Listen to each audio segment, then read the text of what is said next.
मध्य प्रदेश है, जहां पर मध्य प्रदेश के डॉक्टर मोहन यादव कैबिनेट का विस्तार सोमवार यानी कल ठीक 9 बजे होगा। कांग्रेस के वरिष्ठ विधायक रहने वाले रामनिवास रावत अब मोहन कैबिनेट का हिस्सा बनने जा रहे हैं। रावत ने लोकसभा चुनाव के दौरान ही कांग्रेस छोड़कर भाजपा का दामन थाम लिया। हालांकि अब रामनिवास रावत ने कांग्रेस से इस्तीफा नहीं दिया है, लिहाजा सियासी गलियारों में चर्चा उनके इस्तीफे को लेकर हो रही है। दरअसल 6 बार के विधायक रहे रामनिवास रावत ने अब तक विधानसभा से इस्तीफा नहीं सौंपा, लेकिन अटकलें जो थी अब वो जो है चर्चाएं जो थी वो हकीकत में बदल चुकी कि मंत्रिमंडल में रामनिवास रावत शामिल होंगे। दल बदल कानून क्या कहता है आपको बताते हैं। दल बदल कानून के तहत रावत को इस्तीफा देना जरूरी है। ऐसा न करने पर कांग्रेस इसकी शिकायत स्पीकर से कर सकती है। तो कल शपथ ग्रहण होना है रामनिवास रावत का, लेकिन इससे पहले सवाल ये बन रहा है कि क्या रावत विधायकी से इस्तीफा सौंपेंगे, क्योंकि अगर विधायकी से इस्तीफा नहीं देते तब ऐसे में कानूनन वो मंत्रिमंडल में शामिल कैसे होंगे। इसको लेकर कांग्रेस स्पीकर से शिकायत भी कर सकती है।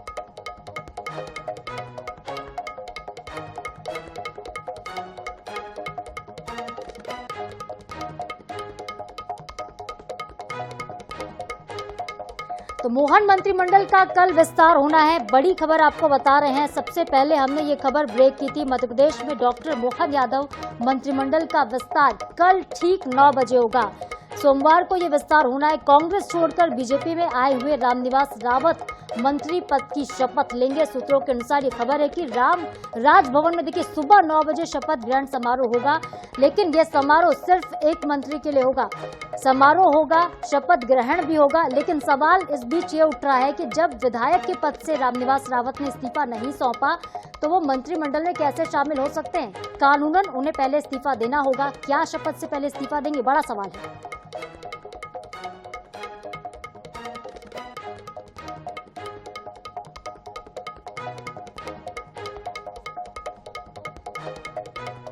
और चलिए हमारे साथ देवेंद्र यादव वर्मा जी जुड़ चुके हैं, पूर्व प्रमुख सचिव हैं विधानसभा छत्तीसगढ़ के, और उनसे अपडेट लेते हैं। सर, शपथ से पहले इस्तीफा क्या रावत देंगे, इस वक्त का सबसे बड़ा सवाल है। मोहन मंत्रिमंडल का विस्तार होना है, लेकिन इस्तीफे का इंतजार है।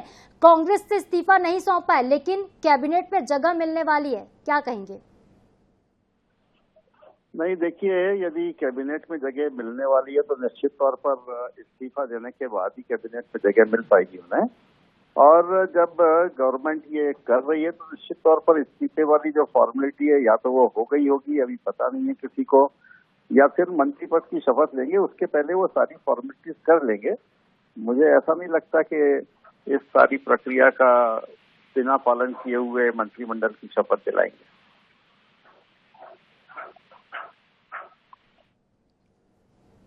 ठीक है देवेंद्र जी, तो शपथ का इंतजार है, माहौल पूरी तरीके से तैयार है। लोकसभा चुनाव के दौरान रामनिवास रावत जो थे वो बीजेपी में शामिल हुए थे, लेकिन कानून ये कहता है कि अगर वो इस्तीफा नहीं सौंपते हैं तो इसकी शिकायत कांग्रेस की तरफ से स्पीकर से की जा सकती है। तो ऐसे में बाधा उत्पन्न हो सकती है क्या?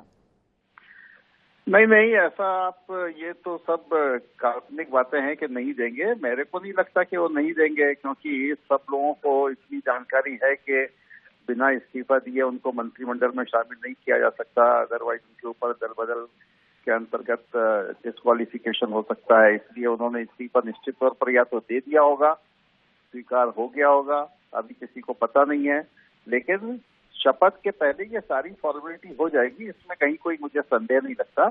इतना अननोइंगली कोई भी सरकार ऐसा काम नहीं करती कभी।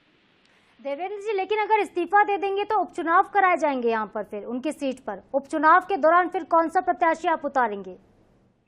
निश्चित तौर पर बाय इलेक्शन होगा यदि उनको इस्तीफा देंगे तो, और उन्हीं को किया जाएगा जहां से वो इस्तीफा दिया है। जैसा पिछली बार हुआ था, 28 लोगों का हुआ था, 24 लोगों का हुआ था, सबने इस्तीफा दिया था, सब अपने अपने कॉन्स्टिट्यूंसी से वापस चुनाव लड़े थे दूसरे दल से। इसी प्रकार रामनिवास रावत भी पिछली बार कांग्रेस से चुनाव जीते थे, इस बार भाजपा का टिकट मिलेगा, इस बार भाजपा से चुनाव जीत जाएंगे।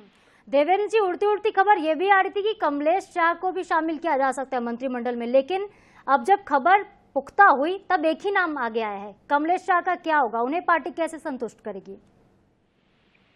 देखिए, ये सब राजनीतिक बातें हैं। निश्चित तौर पर पार्टी में बड़े स्तर के ऊपर इसमें चर्चा होती है, और चर्चा होने के बाद में सब चीजों का हल कैसे करेंगे, ये राजनीतिक निर्णय लिए जाते हैं।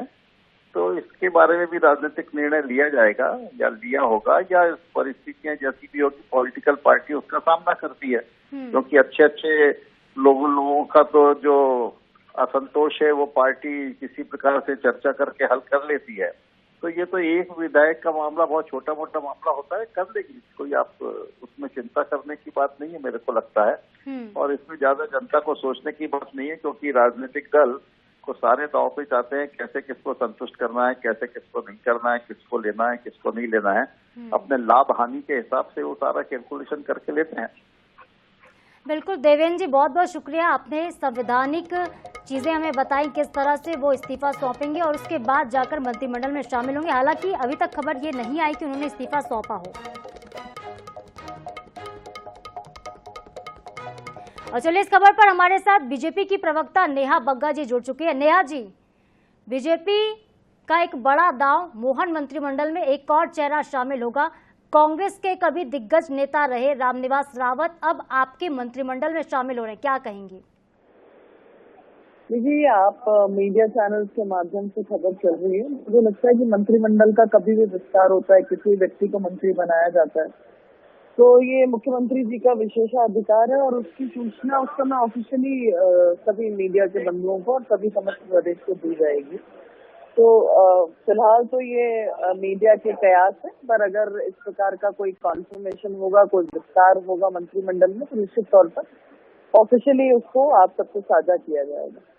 नेहा जी, तो आप ये कह रही हैं कि ये मीडिया के कयास हैं, लेकिन ये खबर पुख्ता हो चुकी है कि रामनिवास रावत कल शपथ ले रहे हैं और कल सुबह ठीक 9 बजे शपथ ग्रहण होगा।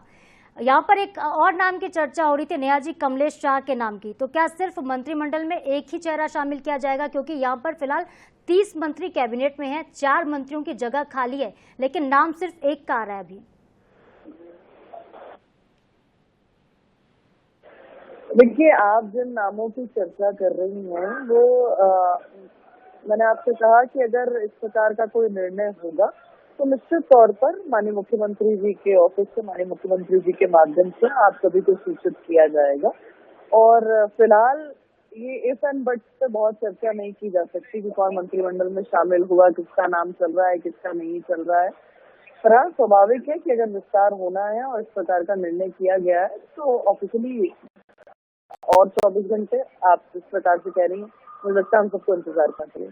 ठीक है, जनता को इंतजार करना चाहिए नेहा जी, लेकिन एक आखिरी सवाल आपसे पूछना चाहेंगे। संविधान ये कहता है कि पहले तो उन्हें विधायकी से इस्तीफा देना होगा, तब जाकर तो मंत्रिमंडल में शामिल हो सकते हैं। इस पर क्या कहेंगे? बना रही हैं, आप ही मंत्रिमंडल में शामिल कर रहे हैं और आप ही उसका कानून बता रहे हैं। ठीक है नेहा जी, बहुत बहुत शुक्रिया आपका हमारे साथ जुड़ने के लिए और हमसे बातचीत करने के लिए। और चलिए, कांग्रेस के प्रवक्ता से प्रतिक्रिया ले लेते हैं। राम पांडे जी हमारे साथ जुड़ चुके हैं। डॉक्टर राम पांडे, क्या कहेंगे आप इस पर? कांग्रेस के कभी आपके नेता हुआ करते थे रामनिवास रावत, जो अब मंत्रिमंडल में दिखाई देंगे। मोहन मंत्रिमंडल में एक और चेहरा शामिल होगा कल ठीक 9 बजे, क्या कहेंगे इस पर? जी, अब ये तो कई बार बता चुके हैं कि रामनिवास रावत जी के पेट्रोल पंप, कॉलेज वाले सब बंद कर दिए गए थे और जब लोकसभा चुनाव चल रहे थे उस समय उनको मंत्री पद का लालच भी दिया गया था, पैसा भी दिया गया था। तो हम बार बार यही कहते हैं कि भारतीय जनता पार्टी संविधान को नहीं मानती, संविधान का हमेशा अपमान करती है, संविधान की हत्या करती है। और 3 विधायक गए थे, रामनिवास रावत, निर्मला सप्रे और जो कमलेश शाह, जहाँ छिंदवाड़ा में इलेक्शन हो रहा है। तो जब ये तीनों एक साथ गए थे, 2-4 दिन का अंतर था, तो तीनों जगह इलेक्शन होना चाहिए था। और हम बार बार कह रहे थे कि ये पहले मंत्री बनेंगे, उसके बाद भी ये 6 महीने तक इस्तीफा नहीं देंगे। जब आप कांग्रेस छोड़ चुके हो, कल मंत्री बनना चाह रहे हो, मंत्री पद की शपथ लेना चाह रहे हो, तो फिर आपने कांग्रेस से अभी तक इस्तीफा क्यों नहीं दिया? इस्तीफा नहीं देने का कारण ही हम बार बार कहते हैं कि भारतीय जनता पार्टी न लोकतंत्र को मानती है, न संविधान को मानती है। जब कमलेश शाह से इस्तीफा ले लिया गया था तो रामनिवास रावत से इस्तीफा क्यों नहीं लिया गया? और उसी समय हमने कहा था कि इनको मंत्री पद का लालच दिया गया है। बीजेपी ने कहा कोई लालच नहीं दिया गया है, कोई हमारी डील नहीं हुई है।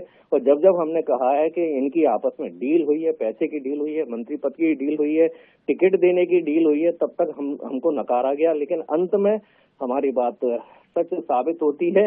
और अब ये है कि धीरे धीरे समय आ रहा है जनता जो दल बदलुओं को हराने राम पांडे जी, लेकिन इस तरह से तो हर दल में होता है। बहुत बहुत शुक्रिया आपका हमारे साथ जुड़ने के लिए।